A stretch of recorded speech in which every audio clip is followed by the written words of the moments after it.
associated with the compelled benefit of any unrevealed contract or commercial agreement, whether it be adhesion or hidden. Okay, so you used a credit card and charged it up and didn't pay it off. I mean, that's really what the facts are here in the case. They don't have any mechanism for enforcement, sir. That's a bold move. Admitting you were... Hey guys, welcome back to today's video. We've got not one, but two sovereign citizens who couldn't score a courtroom when even if the prize was the entire world's supply of breakfast crayons. First up, Michigan, where one self-proclaimed legal genius thought it was a brilliant idea to open credit cards in his own name, openly admit to using them in court, and then somehow argue that the creditors had no legal way to get their money back. Yes, it's exactly as ridiculous as it sounds. But before we jump into the chaos... All right, we are on the record. First matter is Amex versus Jason Campbell Everett, case number 243818GC. Is counsel here for the plaintiff? Yes, Your Honor. Dreek Gertzberg, P80136, appearing on behalf of Plaintiff American Express. Good morning. And, sir, you are Jason Everett? Yes, sir. I'm here on special appearance. I am the registered agent for the registered. I'm sorry, you're not Jason Everett? Yes, I am Jason Everett on special appearance. All right. So, Ms. Gertzberg, this is a claim of failure to pay a credit card debt? That is correct, Your Honor. And I've read the answer that you filed, Mr. Everett, and you deny that there's a contract and claim that there's a statute of frauds problem on the plaintiff's complaint. Is that right? That's correct. Okay. All right. So we're going to allow discovery, which is a process in a civil lawsuit where each side can request documentation from the other side with regard to their claim. I'm going to allow written discovery only. And discovery will be open for 90 days. So that will take us to February 6th of 2025. Your Honor? Yes. As attached to the defendant's answer were a number of what appeared to be discovery requests, a number of written requests for, I guess I would say, similar to interrogatories and requests for productions of documents, but okay, well then I guess that's just that your client should answer them. Well, they were not presented in the appropriate manner. They are not in conformity with the... Well, counsel, you can either have your client answer them or you can file an objection. Sometimes I wonder if interrogatories filed on a saliva-stained glass pane would somehow count as a valid objection. And then the court will take them up. The purpose of discovery is to allow each side to discover what the other side's claim is. And so if your objections are just going to be based on form only, I'm probably not going to be terribly concerned about the form, particularly where the defendant is unrepresented in the case. If there are some substantive issues, then you'll need to brief the issues and bring them before the court with a proper motion. So witnesses need to be exchanged by February 6th of 2025. Exhibits need to be exchanged by February 6th, 2025. And motions may be filed and heard as permitted by the court rules. We will set this matter for a non-jury trial. That'll be a Friday. We'll need some date after March, or in March or later. March 14th, March 14th 9:30. at 9:30, and that'll be in person here at the courthouse.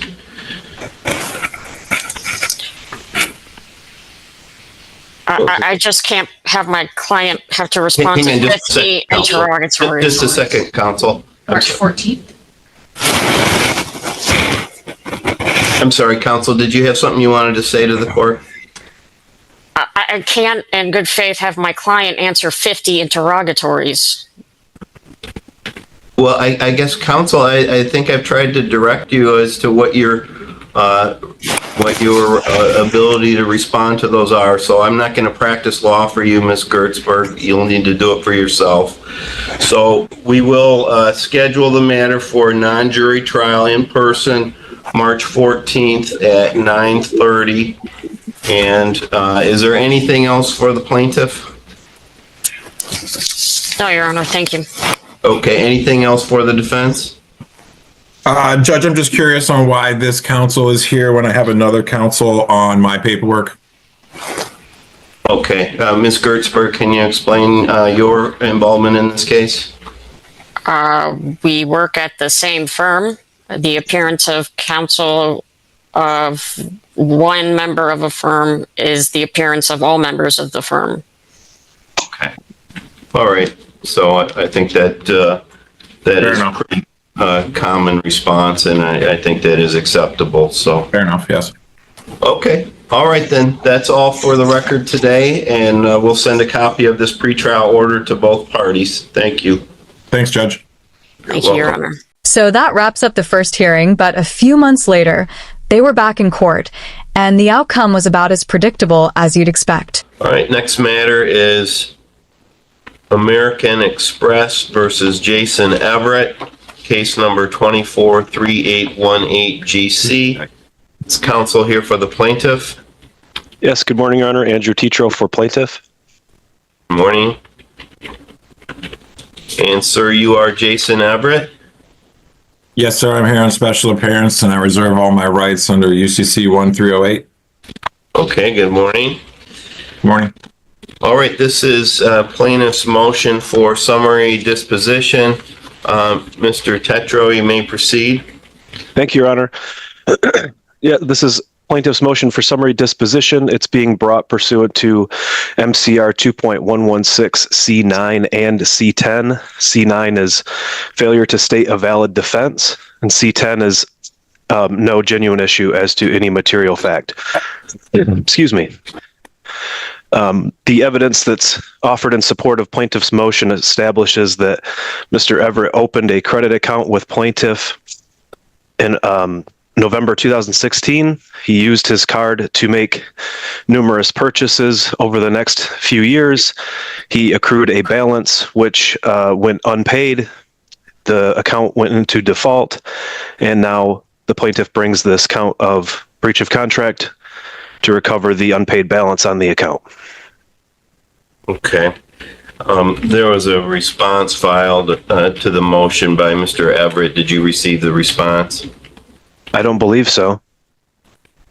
Mr. Everett, did you file the response with the plaintiff's counsel? Yes, sir, I have a tracking number. I can track it. I'm sorry, you have what? I have a tracking number for the mailing. I can track it.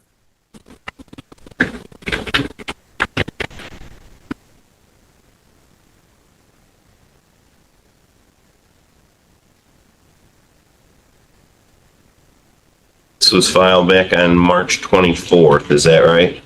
Yes, it was sent out the same day, USPS. What's the title of the document?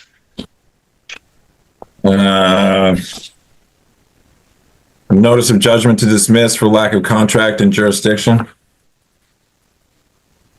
It's notice of motion to dismiss for lack of contract and jurisdiction. Okay. Does it also say high priority judicial declaration? Yes, it does. Okay, we did receive that. Okay. Would you like to respond to it? Yeah. So the filing that Mr. Everett has filed, now it's my understanding that this is a response to the motion for summary disposition. It doesn't really address too much of what's in the actual motion for summary disposition. It does talk a lot about the UCC and Fair Debt Collections Practices Act. Most of what the plaintiff talks about, or excuse me, most of what the defendant talks about in his response is not applicable to this case. The UCC doesn't apply to consumer debt. The Fair Debt Collections Practice Act doesn't apply to the originators of the debt.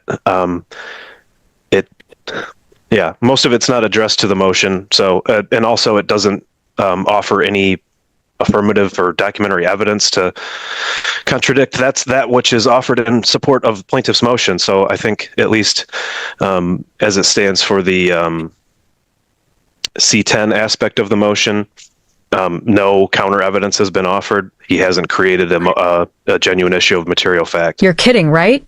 So all the paperwork he filed is exactly what it sounds like, complete nonsense? Now, the defendant does have a response, and some of you probably noticed I didn't call it a valid response. That omission was very much intentional. So one of the things argued by Mr. Everett is that there is no contract, and what is your position with regard to the existence of a contract? You said this is a breach of contract complaint.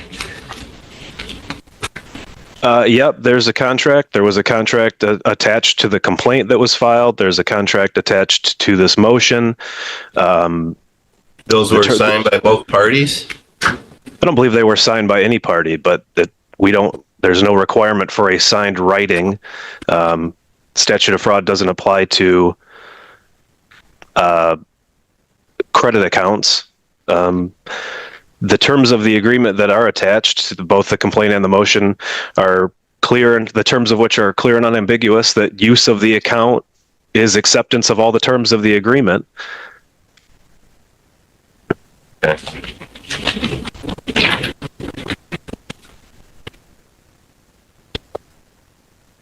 I'm just looking at for the complaint in this manner.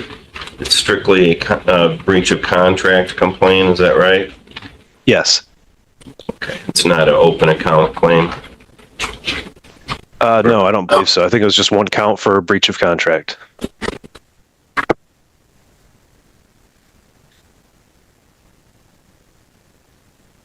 Okay, Mr. Everett, response? I wholly disagree based on all of my research and based on all of the listings from UCC, listings from the Internal Revenue Code, subsection 166 on charge-off reporting. My Exhibit A was proof that the account was charged off. That basically prevents financial institutions from profiting from a debt that was already satisfied through other means, which means if it was charged off, they got a tax credit for it. I also listed in here that if they cannot enforce if they've already received benefit. That's just one of many here, sir, that are legitimate and are applicable to consumer accounts and consumer law. Statute of frauds, UCC 2201 requires that a contract for the sale of goods for the price of more than $500 be in writing and signed by the party whom enforcement is sought. They have no signatures. They have no electronic signatures. They have no wet signatures. There's quite a bit of things here, sir, that are not aligning with what the plaintiff is claiming. Well, let me ask you this. I mean, you did have a credit card that was from American Express. Is that right? Yes, sir.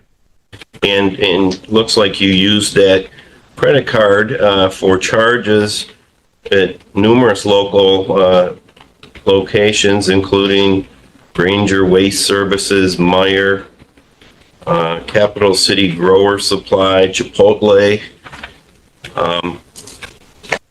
and they haven't been paid for those charges. Is that right? Well, sir, my use of the without prejudice notarized UCC 1308 in connection with my signature indicates that I have reserved my common law right not to be compelled to perform under any contract that I did not enter into knowingly, voluntarily, and intentionally. And I do not accept the liability associated with the compelled benefit of any unrevealed contract or commercial agreement, whether it be adhesion or hidden. Okay, so you used a credit card and charged it up and didn't pay it off. I mean, that's really what the facts are here in the case. I don't They don't see have it. any mechanism for enforcement, sir. That's a bold move. Admitting you received the credit card, used it on everything from food to grow house supplies, and then arguing you don't have to pay it back because they supposedly have no way to collect the debt, all while actively participating in the very process used to collect it. All right. Anything further, Mr. Tetro? Nothing further other than just to reiterate the fact that he would have been provided with a copy of the agreement when the account was opened. It makes clear that use of the account binds him to the terms of the agreement. He's just admitted that he used the account. So I think the facts are kind of undisputed at this point. Okay. Well, I do not find that there is a genuine issue of material fact. I find that the defendant did use his American Express card, did run up charges and receive a material benefit by using it, and that obviously he made some payments on the account, which acknowledged that there was an agreement that if he used it, he would pay, and then he stopped paying at a certain point in time and went into default. The court does find that his use of the credit card and acceptance of the benefit of using that credit card to make purchases does constitute a binding agreement, and therefore I do find that plaintiff is entitled to summary disposition of this claim. The various laws that were cited by Mr. Everett are not applicable. And so that's the ruling of the court. I will sign an order. Was there an order, a judgment submitted, Mr. Tetro, with the... Yes, Your Honor. If you have the motion packet, it should be the very last 2 pages of that whole motion packet. The last 2 pages of the exhibits should be a proposed order, or excuse me, proposed judgment. It's about a 300-page motion packet, so it's a little bit difficult to... Should be the very last page. Okay. All right. That's all for the record in this matter. I'll sign the order and send it to the parties. Thank you, Judge. Welcome. Well, that wraps up his first case, and unsurprisingly, it ended with his first loss. But he wasn't done just yet, because another case followed immediately after, where he pulled the exact same stunt all over again. So, let's sit back and watch our resident _ take loss number 2. Next matter is Bank of America versus Jason Everett, case number 243844GC. Is counsel here for the plaintiff? Yes, good morning, Your Honor. Michael Kirschenheiter for the plaintiff, P75722. How are you? I'm well, thank you. Good morning, and good morning again, Mr. Everett. Yes, sir. Okay, this is plaintiff's motion for summary disposition. Mr. Kirschenheiter, would you like to, did you receive the response filed by Mr. Everett in this matter? I did, Your Honor. It's titled motion to dismiss, the same as the previous case, but we did receive it, yes. Okay. All right. What would you like to tell the court? Judge, it's pretty straightforward. It's a credit card claim. It's an account stated claim. It's a C9, C10 motion. We don't believe there's a genuine issue of fact. There's been no valid defenses pled. Defendant opened up this credit card. He used the credit card. Statements were sent to the address that he lists as his address. He made payments on the account. There's a balance due and owing. We've provided those statements showing the use of the account, as well as an affidavit as the amount due and owing. Pursuant to C9, only the pleadings may be looked at, and defendants did not technically file an answer. He filed an affidavit under the UCC, does not deny any of the allegations in the complaint. There's no affirmative defenses that have been pled. Under C10, we don't believe there's a genuine issue of material fact. We believe we've got the burden with our pleadings. So we would ask that our motion be granted and judgment enter. Okay. Thank you. Mr. Everett, your response? Yes, sir. Again, I had no material contract, no informant consent, no signature, no social security number listed. I reserve my rights to be compelled to exercise any compelled benefits that were hidden from me at its initiation. Same as before, sir. I don't believe they have standing for claim. Okay. All right. Well, the court has reviewed both the motion and the response, and it's very clear based on the exhibits attached to the plaintiff's motion that that Mr. Everett did have a Bank of America card and did utilize it for multiple purchases, many of the same locations that were indicated in the previous case, including Meyer here in the Mason area. See the consumer's energy bill was paid or was charged to it. And so clearly Mr. Everett received multiple benefits by using the card. He did make some payments under the cardholder agreement, and at a certain point in time defaulted and stopped making payments. I do find that there is no genuine issue of material fact. I do find that the plaintiff is entitled to a judgment as a matter of law, and I will enter a judgment granting summary disposition for the plaintiff. Mr. Kirschenheiter, was there a judgment submitted with the... No, Judge. I will provide an order to the court. Okay, you may submit that under the 7-day rule. Will do. Okay, all right, that's all for the record, gentlemen. Thank you. Thanks, Judge. Have a great day.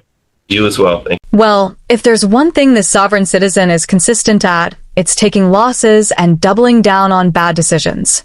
Now, on to our next case, featuring a sovereign citizen who got caught allegedly moving a large amount of illegal narcotics, yet somehow believes refusing to recognize the court's jurisdiction is going to matter, while sitting in custody and staring down years behind bars. Deputy, if you would also inform Ms. Bender there's a no contact order with her co-defendant, Mr. Burns. I will do that, sir. Thank you. All right, are you Christopher Burns? I'm the living man, Christopher Burns, not the entity you got on this paper charged with all cap letters. Are you Christopher Burns? I'm the living man, Christopher Burns, not the entity you got charged on this paper with all capital letters. All right, I can't understand what he's saying, Deputy Malone. Can you repeat it? I am the living man, Christopher Burns, not the Okay. entity you got charged with all cap letters on this paper. Okay. Well, obviously you're living or you wouldn't be there. Just answer the question if you are, and you are Mr. Burns. So, Mr. Burns, you were indicted by the grand jury yesterday on a number of charges. First 4 counts, I'm sorry, just on 2 counts, I'm sorry. The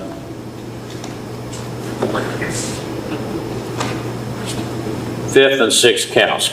And count 5 alleges that on or about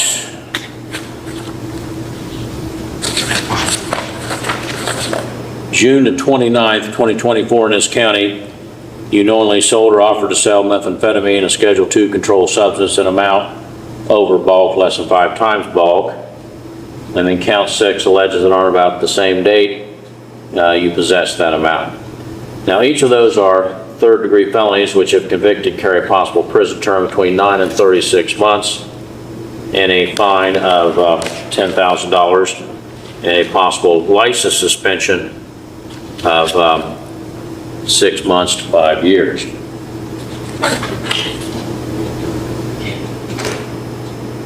Now, you're entitled to have an attorney to represent you. If you don't have the money to hire one, the court will appoint one for you. And I see you filled out a financial statement. Is everything on this financial statement correct? Yeah. All right.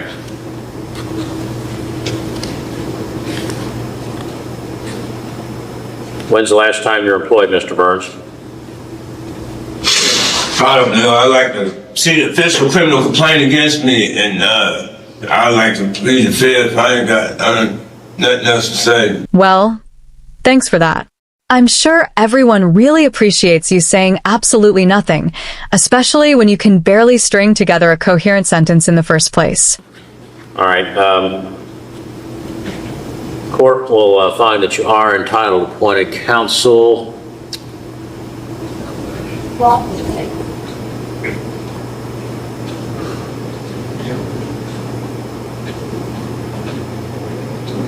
I'll appoint Attorney Dennis Kirk to represent you. In the absence of counsel, I'll enter a not guilty plea on your behalf. I don't want to enter no plea. I like to see the official criminal complaint against me first. Well, you're going to need to talk to an attorney first. I'm not in a position to do anything today until I hear from everybody involved in the case on both sides. So, in the absence of counsel, the court enters a not guilty plea on your behalf. I'll set a bond. I don't want it. Don't interrupt me, Mr. Burns. I'm going to set a bail review hearing by Zoom tomorrow at 8:30. There'll be a final, a first pretrial on your case on October the 17th at 1:00 p.m. There'll be a final pretrial on November the 20th at 1:00 p.m. And then the trial will be set for December the 19th at 8 a.m.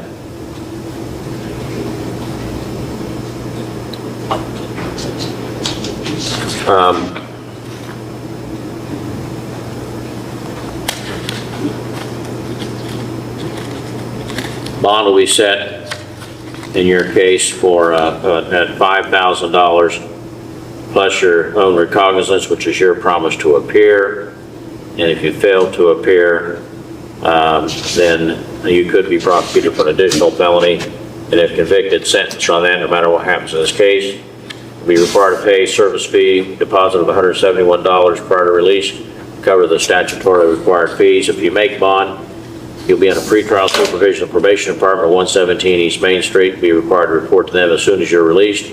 Then once a week for 4 weeks after that, as they determine, undergo random drug testing in my order, provide phone numbers for home, cell, and employer. Recommended by probation, will be evaluated for substance abuse or mental health issues. If there's any treatment indicated, you enroll in and file that during the pendency of this action. You'll be under house arrest at your residence at 236 East Beach Street in Hillsborough, meaning you have to be there at all times unless you're working, going to and from work, medical appointments, court proceedings in this or any other case, appointments with an attorney or probation officer in this or any case. You can attend any kind of educational programming, classes, etc., church services, and holiday family events. And also, you're not to have any contact with your co-defendant, Joey Pender. All right, we'll notify your attorney of his appointment. We'll have your hearing. If you don't make bond, we'll have your hearing in the morning. If you make bond, there won't be a hearing. Do you have any questions, Mr. Burns? No. All right, thanks. Well, that wraps up his first hearing. From what we can take away, he didn't accomplish much beyond showing he's been operating in complete legal confusion for years. He did manage to bond out eventually, but that likely won't last long. Since he refuses to participate in his trial, the judge will probably just end up sending him right back into custody. Okay, this is case number 24 CR 141, State of Ohio versus Christopher A. Burns. President representing the state is Assistant Prosecuting Attorney Adam King. President representing the defendants, Attorney Dennis Kirk. Are you Christopher A. Burns? Living man, Christopher A. Burns. I'm sorry? The living man, Christopher A. Burns. I can't understand you. I'm the living man, Christopher A. Burns, not the corporation got signed on this paper in all capital letters. Okay, so you're Christopher A. Burns. All right. Living man. Well, obviously you would be dead. If you were dead, you would be here. So that seems to be unnecessary. All right. Now, Mr. Burns is indicted in a two-count indictment for aggravated trafficking, possession of methamphetamine, third-degree felonies. The question of Mr. Burns's competency was raised, and so on October the 23rd, the court ordered that defendant be examined by an examiner from the Forensic Evaluation Center. I received a letter dated November 7th from Dr. Aaron Nichting, Nichting, indicating that there was an attempt made to evaluate Mr. Burns on November the 7th. On that date, he refused to participate in the evaluation, including after attempts were made to gain his cooperation. So they indicated they could not complete the court-ordered evaluation. Mr. Kirk, have you wish to offer anything regarding the matter? My understanding is my client's advising that he fears that his right to remain silent would be violated by participating in the evaluation. I've advised him that anything he says in this evaluation would not be used in a jury trial or court trial, and he's advised me he still does not wish to take part in this interview. All right, well, I guess there's two options here then, Mr. Burns. One is, and Mr. Kirk can discuss this, is that, if there is no evidence that the defendant lacks competency, the court could go ahead and make the findings since he's refusing to participate. Or I could order him to do it again. Mr. Kane, you have anything to say on the matter? No, Your Honor. I'm obviously not as familiar with this defendant, sure. Mr. Kirk. Right. I don't know anything about his competency at this point. Mr. Kirk? My conversations have been somewhat like what the court experienced a minute ago with the some unusual concepts and things raised, so I've been unable to really have a clear conversation with my client. Mr. Burns, you have anything you want to say? I've asked him to file some things, and he hasn't filed it. I asked for the verified criminal complaint in my arraignment. I haven't received it. I haven't received all my evidence. I asked for all the hard copy evidence against me. I guess I should have made it clear. I'm going to interrupt you because you're talking about a lot of things that really aren't relevant at this point. The question before the court isn't about all that other stuff. There's a process for that. The question is whether you have anything to say about the fact that you refused to participate in the evaluation. I'm sorry? I'm advised to remain silent. You're advised to remain silent? I'm advising myself to remain silent. Oh, okay. Well, that's probably both the smartest and dumbest move he could make. Staying quiet and refusing to engage in a competency evaluation is going to cost him time in custody, but opening his mouth might only expose just how impaired his thinking really is. Either way, it doesn't end well for him. In the end, the judge keeps him on his attorney and takes him into custody for his own behavior. Well, the purpose of this evaluation is for Mr. Kirk and the court to be satisfied that you are able to consult with counsel about this matter. And in order to do that, there has to be effective communication, and he's indicating that that's not the case, and he believes, or he's concerned, and the court's concerned, that may have a bearing upon your ability to participate in the trial. And so, you're going to need to be evaluated. So it's going to be the order of the court that you be taken into custody pursuant to section 2945.371 C2. The defendant has been released on bail and refuses to submit. So the court is amending the conditions of bond that bond will be suspended until such time as he has met with the examiner and participated, upon which time, upon receipt of the confirmation that he did that, the court will then allow him to be re-released on bond. The court will order that evaluation take place within 20 days. Right, you're remanded to custody. That's one way to get your bond denied and end up back in custody. Just refuse to participate in your own case. And with that, his hearings are done. He was ultimately convicted and sentenced to 24 months in prison, with his co-defendant turning on him in exchange for a lighter outcome. Now, here's the most interesting part from her sentencing. All right, Ms. Feder, anything you'd like to say? I'm just apologize for my actions and getting too old to be doing this. Well, that may be the smartest thing you've said in the last 20 years. The question, though, is if you believe it. It's one thing to say it, it's another thing to believe it, it's another thing to act on it. You haven't acted on it. You've been doing this now for your entire adult life, and you don't seem to want to change, and that's the unfortunate part, because you certainly could if you wish to. And I'll say that during the pretrial supervision, you consistently failed to call in or go in and claiming that you were bedfast, which I don't really believe for a minute. I think you were using, and you just didn't want to come in and get tested. I think there's probably a pretty good chance if you go to the jail, you're going to test positive today, aren't you? You're not? Okay, well, we'll find out. Yeah. But in any event, I'm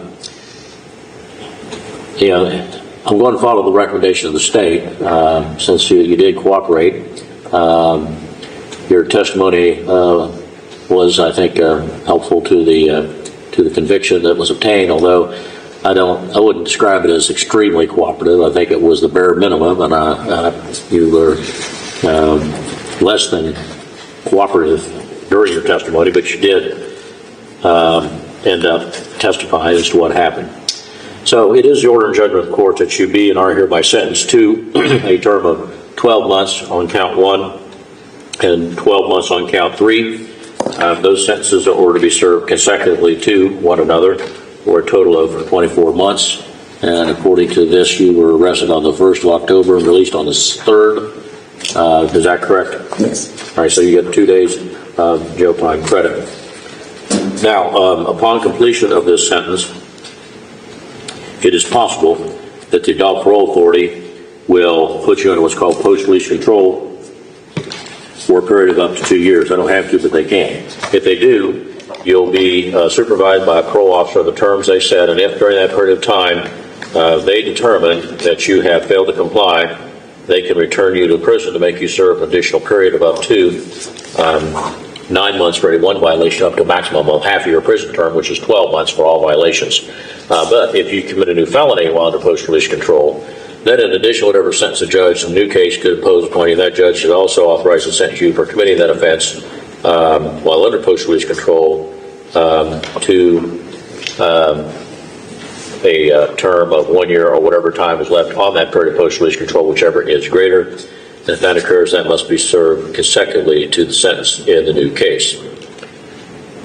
You're also ordered to pay $180 in restitution. Is it $180 or $280? It's 180 alone. $180 singly, and $120 joint and several with Christopher Burns as restitution to the Highland County Task Force. And those payments will be made through the victim witness restitution escrow account. You'll pay the service fees that are charged with that.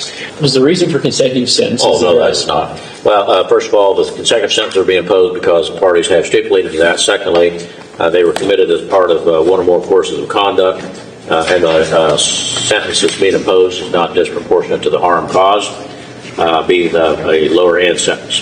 Also, the defendant's criminal history is outlined in the state's compliance with discovery, and is just mentioned by the court, is such that it's necessary to protect the public from future crime by this defendant, particularly in the area of drug trafficking, as well as theft and other items that she's committed over her career due to her involvement in drugs.